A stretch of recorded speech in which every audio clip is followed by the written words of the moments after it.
तुम्ही जर वृश्चिक राशीचे असाल तर आजचा हा व्हिडिओ तुमच्यासाठी अत्यंत महत्त्वाचा आहे, कारण 21 ऑगस्ट 2026 हा दिवस तुमच्या आयुष्यातील काही महत्त्वाच्या घडामोडीचे संकेत घेऊन येत आहे.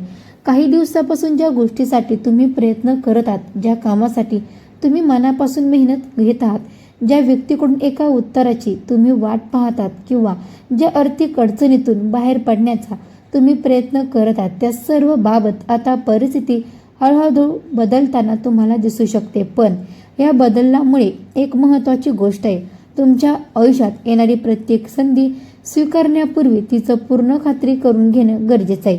कारण 21 ऑगस्टचा दिवस तुम्हाला एकीकडे नवीन संधी देऊ शकतो, तर दुसरीकडे घाईघाईने घेतलेला निर्णय अडचण निर्माण करू शकतो.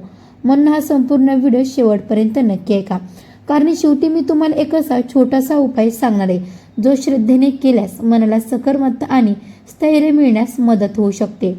अवधूत चिंतन श्री गुरुदेव दत्त. श्री स्वामी समर्थ. नमस्कार मंडळी, तुम्हा सर्वांचं दिव्य चैतन्य आपल्या चॅनलमध्ये मी स्वागत करते. तुम्ही जर आपल्या चॅनलवर नवीन आले असाल तर आता सबस्क्राईब करा. कमेंट बॉक्समध्ये श्री स्वामी समर्थ, गुरुदेव दत्त दत्त किंवा अवधूत चिंतन श्री गुरुदेव दत्त ही कमेंट करायला अजिबात विसरू नका. मंडळींनो, कमेंट केली, सबस्क्राईब केलं तर बेल आयकॉनला सुद्धा प्रेस करा, म्हणजे जेव्हा कधी मी वृश्चिक राशीचा व्हिडिओ अपलोड करेल त्याचं सर्वात अगोदर नोटिफिकेशन तुम्हाला पडेल आणि तुम्ही एकही व्हिडिओ मिस करणार नाही. चला तर मंडळींनो, वेळ न घालवता आपण आपल्या आजच्या व्हिडिओला सुरुवात करूया. वृश्चिक राशीच्या लोकांच्या स्वभावाने खूप जिद्दी असतात. एखादा व्यक्ती मंडळी एकदा का एखादी गोष्ट किंवा एखादा व्यक्ती मनात घेतली की ती पूर्ण करण्यासाठी ते शेवटपर्यंत प्रयत्न करतात. तुमच्यातील ही जिद्द आता तुमच्या कामी येणार आहे. पहिला मोठा संकेत, थांबलेले काम पुढे सरकू शकते. वृश्चिक राशीच्या लोकांसाठी 21 ऑगस्टच्या आसपास अडकलेले काही कामे पुन्हा सुरू होण्याची शक्यता दिसते. ज्या कामासाठी एखाद्या व्यक्तीची परवानगी, कागदपत्र किंवा उत्तर आवश्यक होते त्याबाबत हालचाल दिसू शकते. तुम्हाला एखादा फोन येऊ शकतो, एखादा संदेश मिळू शकतो किंवा तुमच्या अपेक्षेपेक्षा वेगळ्या मार्गाने एखादे काम पूर्ण होण्याचा मार्ग तयार होऊ शकतो. विशेष म्हणजे हे काम अचानक पुढे सरकल्यासारखं वाटू शकतं, म्हणून जुने काम पूर्णपणे संपले असं समजून ते सोडून देऊ नका. एकदा पुन्हा प्रयत्न करा, कारण तुमच्यासाठी संधी अजून संपलेली नाही. दुसरा संकेत, नोकरी आणि करिअर. नोकरी करणाऱ्या वृश्चिक राशीच्या लोकांसाठी हा काळ महत्त्वाचा ठरू शकतो. तुमच्या कामाची वरिष्ठाकडून दखल घेतली जाऊ शकते. तुमच्यावर नवीन जबाबदारी सोपवली जाऊ शकते. सुरुवातीला ही जबाबदारी, जिम्मेदारी तुम्हाला थोडी जास्त वाटेल, पण ती जबाबदारी पुढे तुमच्या प्रगतीचं कारण बनू शकतं.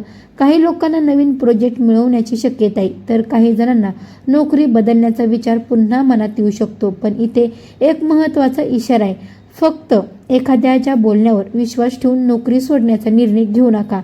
नवीन संधीची पूर्ण माहिती घ्या. पगार, कामाचे स्वरूप, वेळ, जबाबदाऱ्या आणि भविष्यातील संधी या सर्व गोष्टी तपासा, त्यानंतरच निर्णय घ्या. मंडळींनो, तिसरा मोठा संकेत, व्यवसाय करणाऱ्यांसाठी. व्यवसाय करणाऱ्यांना वृश्चिक राशीच्या लोकांसाठी काही सकारात्मक संकेत दिसत आहेत. नवीन ग्राहक मिळू शकतो, जुना ग्राहक पुन्हा संपर्क करू शकतो. एखादी जुनी ओळख व्यवसायासाठी उपयोगी ठरू शकते. तुमच्या कामाची माहिती एखाद्या नवीन व्यक्तीपर्यंत पोहोचू शकते आणि याच माध्यमातून भविष्यात मोठी संधी निर्माण होऊ शकते. पण या भागीदारीच्या बाबत सावध राहा. कोणासोबतही आर्थिक व्यवहार करताना कागदपत्रे स्पष्टता ठेवा. फक्त विश्वासाच्या आधारावर मोठी रक्कम देऊ नका. तुमचे पैसे, तुमची मेहनत आणि तुमचा वेळ यांची किंमत ओळखा. चौथा संकेत, धन, आर्थिक स्थिती. आता सर्वात महत्त्वाचा विषय, पैसा. वृश्चिक राशीच्या काही लोकांना अचानक एखादा आर्थिक फायदा होण्याची शक्यता निर्माण होऊ शकते. हा फक्त फायदा पगारातूनच होईल असं नाही.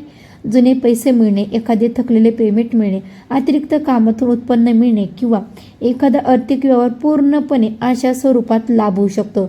पण त्याचवेळी खर्चही वाढू शकतो. घरासाठी खर्च, कुटुंबासाठी खर्च, प्रवासासाठी खर्च किंवा एखाद्या आवश्यक वस्तूसाठी किंवा कुठल्या गोष्टीसाठी खर्च. म्हणून पैसा आला म्हणून लगेच सर्व खर्च करून टाकू नका. थोडी बचत बाजूला ठेवणं महत्त्वाचं आहे, म्हणजे तुमच्यासाठी फायदेशीर ठरेल. विशेषतः मित्र किंवा ओळखीच्या व्यक्तींना मोठी रक्कम उधार देण्यापूर्वी दोनदा विचार करा. पाचवा संकेत, घर आणि कुटुंब.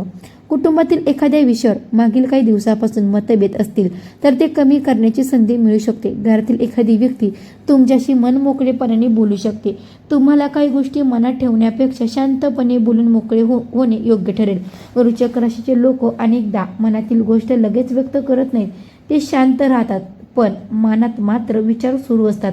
21 ऑगस्ट नंतर मंडळींनो, 21 ऑगस्टच्या आसपास हे विचार थोडे थोडे कमी करून परिस्थितीकडे शांतपणे पाहण्याचा प्रयत्न नक्की करा. तुमच्या एका योग्य शब्दाने घरातील वातावरण बदलू शकते. 6वा संकेत, प्रेम आणि वैवाहिक जीवन. प्रेम संबंधांमध्ये गैरसमज निर्माण झाले असतील तर संवाद महत्त्वाचा ठरेल. ज्याच्यामध्ये काही दिवसापासून बोलणे कमी झाले आहे त्यांनी अहंकार बाजूला ठेवून संवाद साधण्याचा प्रयत्न करावा. कारण अनेक वेळा समस्या मोठी नसते, समस्या फक्त गैरसमजाची असते. विवाहित लोकांनी जोडीदाराच्या भावनाकडे लक्ष द्यावे. कामाचा ताण किंवा आर्थिक चिंता घरातील नात्यावर येऊ देऊ नका. आणि अविवाहित वृश्चिक राशीच्या लोकांसाठी एखादा नवीन व्यक्तीशी ओळख होण्याची शक्यता निर्माण होऊ शकते. मात्र कोणतीही नाते लगेच निश्चित करण्यापेक्षा समोरच्या व्यक्तीला समजून घेण्यासाठी वेळ द्या. 7वा संकेत, तुमच्या विरोधात कोण आहे. आता एक अतिशय महत्त्वाची गोष्ट, तुमच्या आसपास असलेल्या प्रत्येक व्यक्तीवर संशय घेण्याची गरज नाही, पण तुमच्या वैयक्तिक गोष्टी प्रत्येकाला सांगणंही योग्य नाही ना. तर मंडळीनं तुमच्या योजना, आर्थिक व्यवहार किंवा महत्त्वाचे निर्णय सर्वांसमोर, जगासमोर बोलू नका. कारण तुमची माहिती तुमची ताकद असू शकते. ज्यांना तुमचं यश आवडतं किंवा आवडत आहे ते तुमच्या आनंदात सहभागी होतील, पण काही लोक तुमच्या निर्णयावर अनावश्यक मत देऊ शकतात.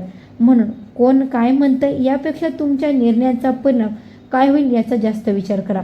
वृश्चिक राशीचे विद्यार्थी जर स्पर्धा परीक्षक, प्रवेश मंडळींनो, परीक्षा किंवा एखाद्या महत्त्वाच्या अभ्यासासाठी तयारी करत असतील तर त्यांना शिस्तीचा फायदा होईल. तुम्हाला सर्व काही एका दिवसात साध्य करायचं नाही. दररोज थोडं पण सातत्याने करेल काम अधिक महत्त्वाचं आहे. मोबाईल, सोशल मीडिया किंवा अनावश्यक चर्चेमध्ये वेळ घालवण्यापेक्षा तुमच्या धैर्यावर लक्ष केंद्रित करा. तुमच्याकडे क्षमता आहे, फक्त सातत्याची गरज आहे. 9वा संकेत, आरोग्य आणि मनशांती. राशी भविष्य वैद्यकीय सल्ल्याचा पर्याय नाही, त्यामुळे आरोग्याशी संबंधित त्रास असल्यास डॉक्टरांचा सल्ला घेणं महत्त्वाचं आहे. दैनंदिन जीवनात मात्र झोप, पाणी, योग्य आहार आणि पुरेशी विश्रांती याकडे लक्ष द्या. मनात सतत विचार सुरू असतील तर काही वेळा शांत बसा, प्रार्थना करा किंवा आपल्या आवडत्या देवाचं नामस्मरण करा. मन शांत असेल तर निर्णय अधिक स्पष्टपणे घेता येतात. 10वा आणि सर्वात महत्त्वाचा संकेत, एक संधी तुमची दिशा बदलू शकते. वृश्चिक राशीच्या लोकांना 21 ऑगस्ट नंतरचा काळ तुमच्यासाठी एक नव्या टप्प्याची सुरुवात ठरू शकतो. कदाचित आज तुम्हाला त्याची जाणीव होणार नाही, पण एखादी छोटी घटना पुढे मोठ्या बदलाचे कारण बनू शकते. एखादा फोन, एखादी भेट, एखादा नवीन प्रस्ताव, एखादं थांबलेलं काम किंवा एखाद्या व्यक्तीचं नाव किंवा एखाद्या व्यक्तीचं गाव किंवा एखाद्या व्यक्तीचं वाक्य यापैकी काहीतरी तुमच्या विचारांना नवी दिशा देऊ शकतं. म्हणून या काळात संधी ओळखणं अत्यंत महत्त्वाचं आहे. आता जाणून घ्या शुभ संकेत. वृश्चिक राशीसाठी या दिवसात शुभ रंग म्हणून गर्द लाल किंवा मरून रंगाचा विचार केला जाऊ शकतो. शुभ अंक म्हणून 9 हा अंक श्रद्धेनुसार महत्त्वाचा मानला जातो. आणि आता शेवटचा तो छोटासा उपाय सांगण्यापूर्वी जर तुम्ही आपल्या चॅनलला अजून पण सबस्क्राईब केलं नसेल ना मंडळी, लगेच सबस्क्राईब करा आणि कमेंट बॉक्समध्ये श्री स्वामी समर्थ गुरुदेव दत्त पूर्ण श्रद्धेने कमेंट करा. मंडळीनो, मंगळवार किंवा तुमच्या श्रद्धेनुसार योग्य दिवशी हनुमानांचं किंवा तुमच्या आराध्य देवताचं मनोभावे स्मरण करा. श्रीराम जय जय राम, श्रीराम जय जय राम किंवा तुमच्या श्रद्धेनुसार नामस्मरण किंवा काही वेळा शांतपणे ओम श्री स्वामी समर्थ, श्री स्वामी समर्थ 108 वेळा जप करा. हा उपाय कोणते हमी देणार उपाय नाही, तो श्रद्धा, सकर्मक विचार आणि मनशांतीसाठी आहे. वृश्चिक राशीच्या लोकांनो, ताईनं, दादांनो, तुमच्या आयुष्यातील प्रत्येक अडचण ही कायमची नसते. काही वेळा परिस्थिती आपल्याला थांबवते, कारण पुढे जाण्यापूर्वी आपल्याला अधिक मजबूत राहायचं असतं. म्हणून सध्या जरा तुमच्या आयुष्यात काही अडचणी असतील तर निराश होऊ नका, मेहनत सोडू नका, चुकीच्या व्यक्तीवर अवलंबून राहू नका. आर्थिक निर्णय विचारपूर्वक घ्या आणि सर्वात महत्त्वाचं म्हणजे स्वतःवर विश्वास ठेवा, कारण तुमची खरी ताकद तुमच्या नशिबापेक्षा तुमची जिद्द आहे. जर तुम्ही वृश्चिक राशीचे असाल आणि या व्हिडिओमधला एखादा मुद्दा तुमच्या सध्याच्या परिस्थितीशी जुळत असेल तर कमेंट बॉक्समध्ये श्रद्धेने जय श्रीराम किंवा श्री स्वामी समर्थ असं नक्की लिहा आणि हा व्हिडिओ तुमच्या एखाद्या वृश्चिक राशीच्या मित्रांना किंवा कुटुंबातल्या व्यक्तीला नक्की शेअर करा. पुन्हा भेटूया अशाच एका नवीन आणि महत्त्वाच्या राशी भविष्यासोबत. तोपर्यंत सर्वांनी काळजी घ्या, शांत राहा, सकर्मक विचार करा आणि आपल्या आराध्य देवतावर विश्वास ठेवा. श्री स्वामी समर्थ. भेटू अशाच एका नवीन व्हिडिओमध्ये. तोपर्यंत सर्व मंडळींना गुरुदेव दत्त. श्री स्वामी समर्थ.